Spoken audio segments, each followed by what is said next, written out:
Okay, so I have a student that wants to do a palette knife painting, and I'm just going to do this fast demo to show you how to do the wash. Usually, remember, if you're watching this at home, you would kind of do the outline first. So there's nothing, this is just a blank canvas, okay? So what I could do is I'm just going to take 2 minutes and I'm going to do this outline. I'm going to change it a little bit because I want to make it my own. And again, I'm kind of working backwards, so bear with me. And then I'm going to do this, a little tree here, and here. Maybe we'll make that bigger. And then I kind of have this going on, okay? So I have that outline. It's nothing special, and we start like that. The next thing I'm going to do is I'm going to look at my knives and decide which one I want to use, and I'm probably going to use this. This is the half blade. Looks like half of it is missing, and it works good for doing edges and corners. And what I'm going to do is I'm going to work wet on wet. And if I'm going to do this impressionist, I'll show you different ways we could do it. You could mix the colors directly on the palette where you have your colors together mixed and then apply them. So I'm doing this backwards. Bear with me. It's not with an easel. So you can see it on Homeland. And then what I'm going to do is I'm going to add the colors as I go along. So I'm going to change my background a little. And when I'm doing an impressionist painting, the most important thing is I want to do it fast. And I want to be able to add colors on top. And as you can see how fast I'm doing this, then I have to ask myself, what kind of sky do I want? And looking at that, it's blue and white. But for me, I want to change it. And I'm just going to put this down as what I have as my background. And I can go back on top of it. I know that there's lots of white in the middle in there, right? I'm using a larger knife. If you wanted these strokes to be real small, you use a small knife for those edges. I want mine to be big. I don't want to copy exactly the photograph. It's no fun for me, right? Okay. So, and this you should do really fast. Don't spend a lot of time on it. You just want to cover the background area, and you have that, right? Then you have the texture, because what you're going to do is you're going to keep building on top of this, okay? So you want to get down the color. Now you could clean your knife or not. I'm not going to clean it, and what I'm doing is I'm not prepared. So I'm going to take out some brown, some burnt umber, and I'm going to cover the background. I have a little bit of ochre. To that, I'm going to add a Napo crimson and a little bit of phthalo green. And then I also have black and yellow, which you know is your famous green. So I don't use a lot of black in my paintings, but when I paint and I use black and yellow, comes out with a realistic landscape green. Okay, so I'm going to do this real fast now, and I'm going to pick up again this phthalo, some ochre, just for my bottom, and some burnt here umber, and I have this color that I want, and it's the color that I want for this bottom area.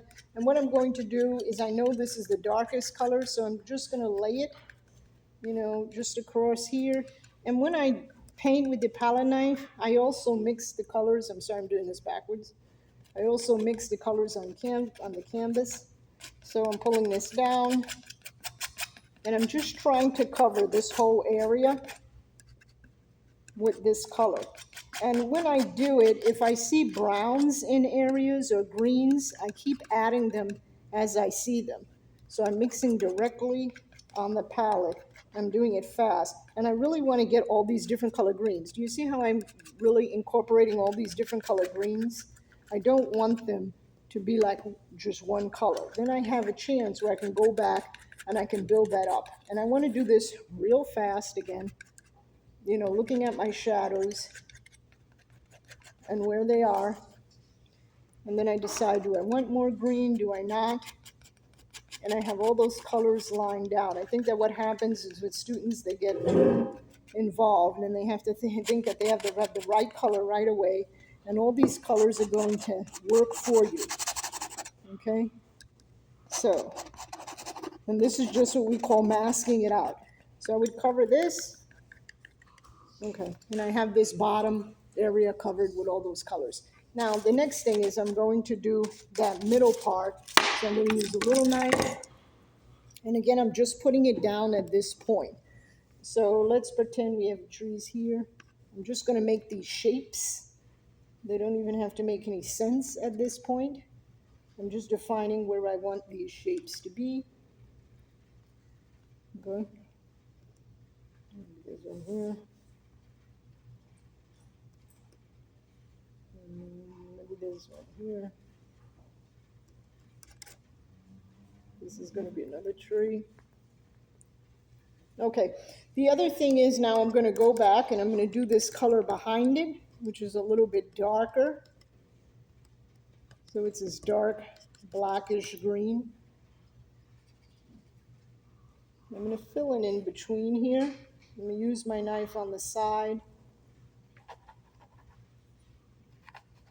Okay.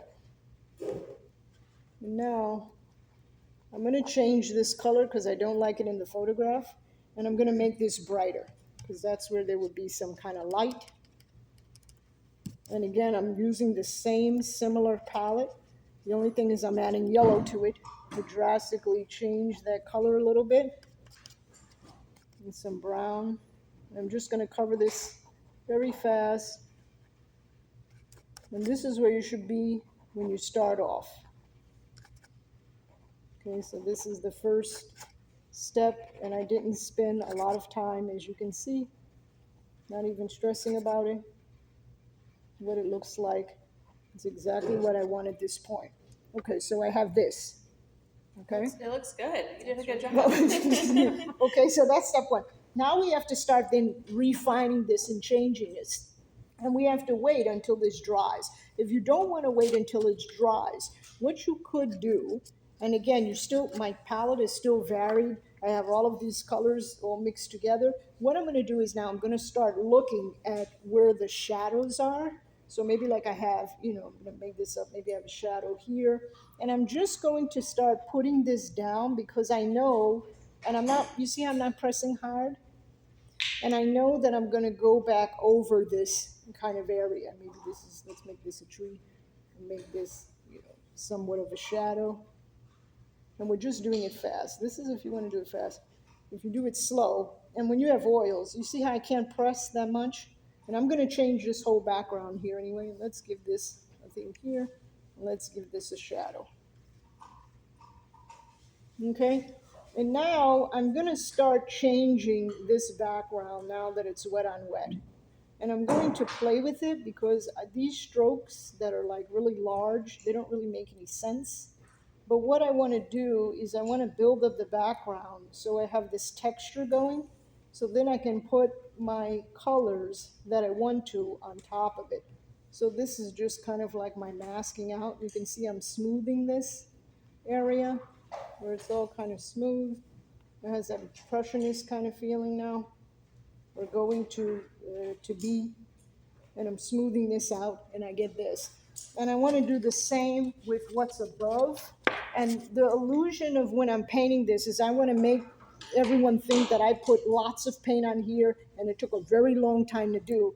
But so far, we are only, 5 minutes in? 6 minutes in. Would you never leave the strokes like they were? Because they looked kind of cool. You can change them. And this, I want to show you how to do it a bunch of different ways. That's why I'm, okay. But you So could leave like this guy. you could like leave that. this Yeah. guy like that, right? You could, I'm drastically going to change it for you, just so you can see different ways. Okay, so we're looking at it. You can see how texturized it is with the shadows like this.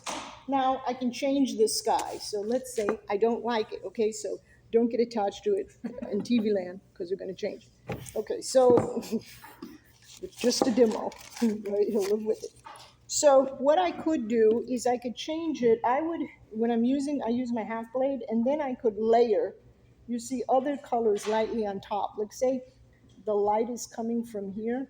Do you see how when I drag it lightly, it only picks up in certain areas of the canvas where the light comes through?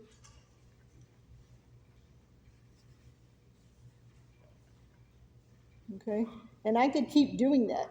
I could do it with different color blues. I could even go back. Let's just change it even more. And I could go back. I wouldn't really put this dark color, but we'll do it anyway because I'm not attached to it, right? And I could go with a green, or I could go with another blue, and I could put like little just highlights of these darker blues if I wanted to, and start building it up with something like that, where I totally change it again, okay? But I don't like it, so I'm putting more whites. Bye-bye. Okay, put them over here. And I would keep building that up, right? I would keep doing that until it gets thicker and thicker and thicker. Now then I have to fix this area, right? So now we're like this. I think your thing went off. Oops. I'm not working from it anyway now. But I mean, I got the colors. Okay. Okay, so let's put something down here. Let's make it a little bit more interesting. I want to put like trees or something down here or something. It's just really boring. When I'm doing my palette knife painting, I try to think, especially if I'm doing something impressionist, I think of like, what kind of palette am I gonna have? Am I gonna have a mixture of dark colors or light colors? What colors are those shadows gonna be? And I want some kind of reference to what's going on my darkest color, where I can bring it down here where it has some kind of relationship. I can even mix blue with these areas. So again, 5 minutes. Now what I would do is I would change this. I really don't like this. I might have some more trees here. When I look at things, I don't like things to be 100% neat in nature. I like it to be like a little bit loose. So I'm gonna bring this here, and then I'll define it later as a tree, and I'll leave it like this, so you can see how I'm gonna drastically change it. But now at this point, it's gotta dry, right? No, like that horizon line there, and I'm gonna change that. So let's leave it like this for now, until I can go back and build more trees and more areas on it, okay? Let's leave that like that. I think I'd be pretty happy if mine ended up at that place. Okay, so, okay, so fast. Now, let's move this one aside, and let's move where that dries, that takes minutes to dry, and this is one that's already kind of done, okay? So what I do is I have students, they can do their own little drawings, and then what we do is we usually go back over it, and I want to show you because when I go back, I always do this at home, and I'll build this up. I'll go back with other colors and I'll kind of drag them on top, because the one thing that I do like about the palette knife is how you can get those little blues. You see how drastically that makes that flower now pop that was so flat? And you want to do that. This is what I'm going to do for that. It's going to drastically change. And you want to do that for all your colors. So now I'm going to have maybe this light purple or purplish blue. And I'm gonna go back and do that just to make that pop. And then I'm gonna go back with a lighter purple. And then I always follow the strokes of whatever my subject is. And I'm not afraid to kind of let that go. This is all gonna be like a lime green. I could go back in there and change the color. Sometimes I create the colors directly on the spot, which is kind of cool depending on my mood. Right, I might want to change the color, and make this a little bit darker. So I have a little bit more contrast now. But what I do is I keep the underpainting of that color. And I'm doing that because I want to bring out this orange. Do you see how that color is a little bit more better? And then I would make this a brighter blue and an orange. So that's another thing that you can do when you start doing it with a recycled canvas. Again, I'll show you what it looks like up close, so you can see it in TV land.